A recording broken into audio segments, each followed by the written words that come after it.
जिसके लिए यह सुंदर और प्यारा घर बनाया था, वह अब इस घर में नहीं है, बिल्कुल भी नहीं है। यह घर जो कभी खुशियों से भरा था, उसे काल बैशाखी का भयंकर और विनाशकारी तूफान उड़ाकर ले गया। जिसके लिए यह आशियाना, यह सपनों का घर बनाया था, वह अब इस घर की दहलीज पर भी नहीं है। वही घर जो हमारी आशाओं का प्रतीक था, उसे काल बैशाखी का प्रचंड और क्रूर तूफान उड़ाकर ले गया, अपने साथ बहा ले गया। मेरा पांटा अब और भी जल्दी जल्दी धड़कता है, एक असहनीय गति से धड़कता है, जैसे कोई ढोल बज रहा हो। मेरा पांटा अब और भी जल्दी जल्दी धड़कता है, हर धड़कन में एक दर्द छिपा है, सीने में एक गहरी और तीखी हूक उठती है, एक ऐसी पीड़ा जो आत्मा तक को झकझोर देती है।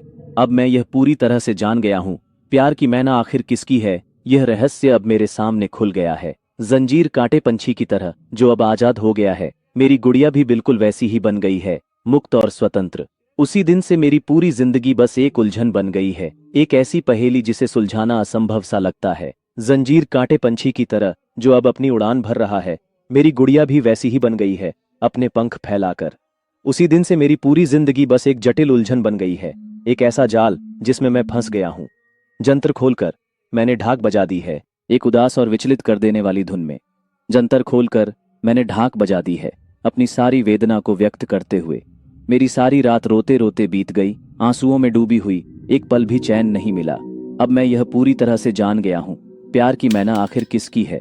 यह सच्चाई अब मेरे सामने स्पष्ट है।